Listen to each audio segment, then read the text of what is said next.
Hey everyone, this is Jason McAvoy with Jason in Portraits, and this is another quick tip tutorial. Might be a little bit longer than the ones that I've done in the past. Today we will be discussing and going over frequency separation, how I do that on some of my portraits, don't use it for all, and kind of just a quick detail of what it does.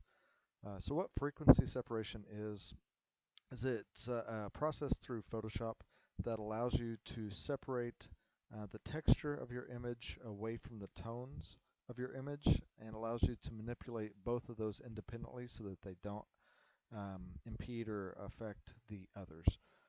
So I'll get into how I do it, and I've got an action set up, and I can try to post that out. I'm not sure if I can share a file through YouTube, but if I can, I'll try to figure that out and get that shared out there. But what the action does, and I'll just walk through it here. You're going to duplicate your background image twice. Do that by hitting Control and J. The bottom one I'm going to rename to tones. The top one, pimples. And then I group them, select both of them, and hit Control G, and that will put them both in a group. And I'll show you why I do that later. It allows me to turn both the layers off at once so you can see how little or how much you have done on your image. So what we do now is we go turn the pimples layer off and select the tones. And then we're going to want to go up to Filter, Noise. I use Dust and Scratch. Some people use Gaussian Blur. Dust and Scratch just is what I've found to work for me. And the amount of dust and scratch is going to depend on every image.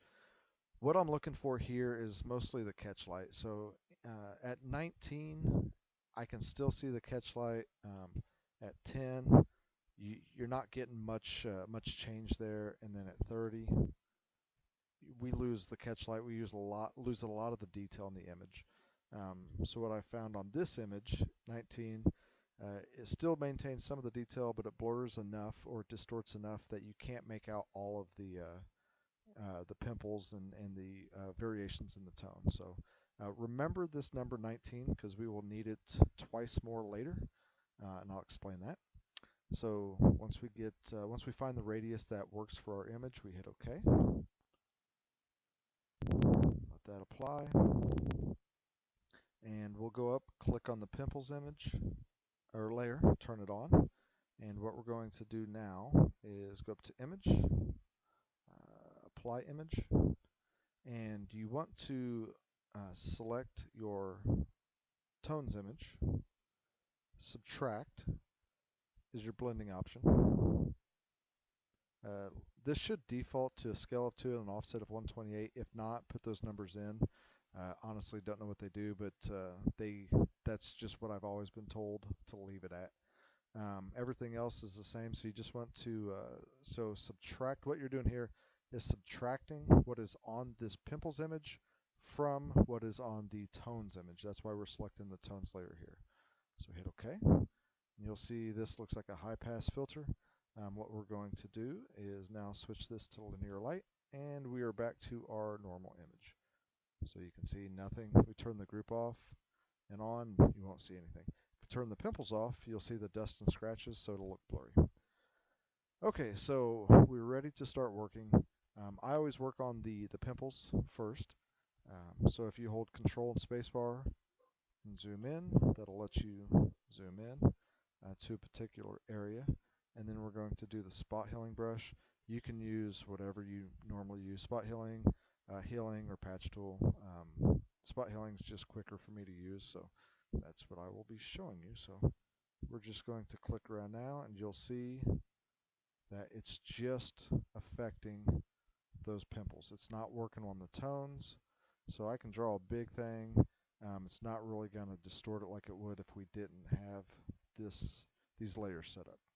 I'm not going to do everything on this image, but just click around.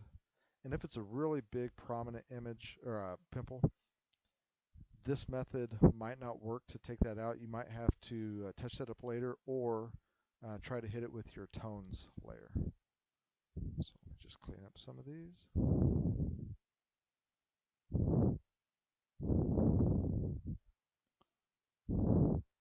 just so we have a good base to work with. And I'm not being very precise on this, so I normally take more time. I like to use the patch tool myself, but I work with the Wacom tablet, so it's a lot easier for just to circle it and drag it off to another area. Okay, so you can kind of see what I've done there. Another thing that I like to do is zoom out. You can hit Control 0, and that will set your image back to full screen. Control and the minus key zooms out. Control and the plus will zoom in if you go way small. And this will just allow you to see the tone. So I see some here that I need to work on, probably some on the cheek, some up on the forehead. So what I'm going to do now is select my tones layer, and then Control and spacebar, zoom back in. We're going to grab the lasso tool, and this is where whatever radius you set for your dust and scratches comes in. Being 19, I always set my feathering to double whatever the radius was, so in this case it'll be 38. What you're looking for, let's just set that to 10. So if you make a selection with the 10 pixel feather and hit the letter Q, you can see that it's a pretty blunt edge. There's not a whole lot of feathering. So hit Q again to turn that off, Control D to deselect. Step this up to 20. Make another selection, hit Q. A little bit more feathering, but still not as much as I want. So hit Q to turn that off, Control D to deselect. Now let's double our radius. So we used 19, let's double it to 38. Make a selection, hit Q. You can see there's much more feathering from outside to inside, and that's what you're looking for. Again, this is one of those numbers based off the radius you use for dust and scratches. I've learned just to double that, and that's a good number for me. Q to turn that off, D to deselect. So what we're looking to do now is to blend like the bags under the eye. So we would select the dark area and some lighter tones, and then you'll go up to Filter, Blur, Gaussian Blur, and if you use 19 for dust and scratches, use 19 for this as well. Hit OK, and then hit Control D to deselect your selection.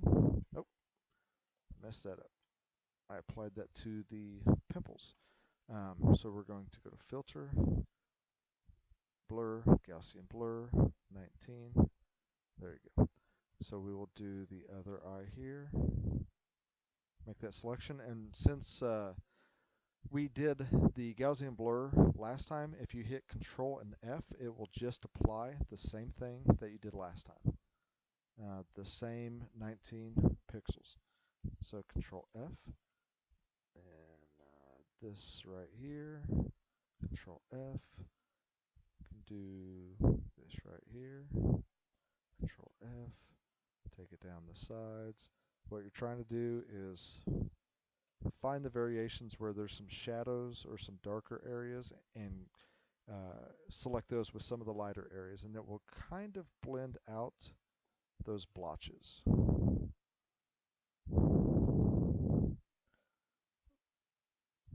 So that's good for the little shadow under the nose, just to blend that out a little. Shadow under the lip.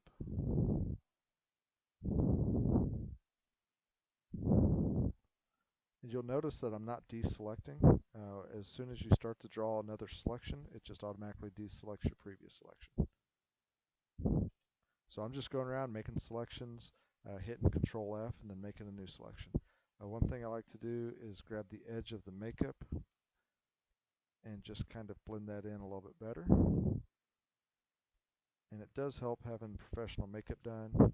They do a good job of blending that in for you. So not a whole lot you have to do. Maybe a little bit here. Check the neck. I would remove these strays. I'm not going to for this tutorial. Another blotch there. So this is where I zoom down, deselect that, and you can kind of see when it's smaller where your blotchiness is. Still think I need some on her cheek here, maybe a little bit more on her forehead. Control 0. Not sure why it's doing that. There you go. So we're going to make another selection here, bigger selection maybe. Control F, smooth that out a little bit. Oh.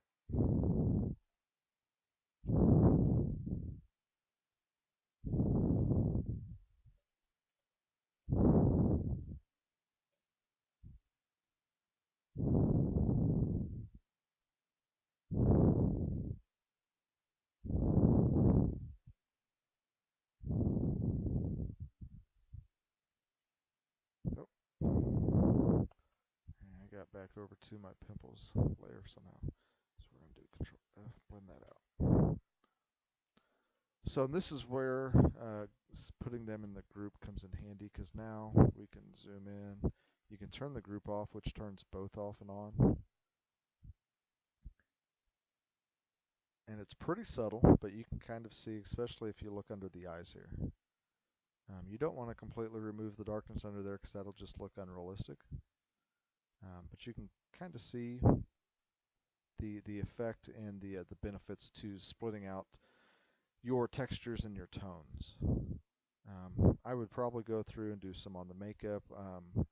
Whenever I do frequency separation, it's usually for closer images such as this. Headshots, head and shoulder shots. If I'm doing a full body image, I don't spend that much time to do the frequency separation on the face because there's not as much detail in the faraway shots. So I use this occasionally. Images that I really like, images that I'm going to put up on my website or any kind of a portfolio image. I really like the look and the natural feel that you get from doing this. So that is everything. What I would do after that is continue on with you know adding some effects to the eyes to make them sparkle a little bit more and bring out some detail. Fix up some of these strays and add a vignette, and I would just go through my normal retouching process. So hopefully this helps, and if you guys have any questions, let me know. Thanks very much.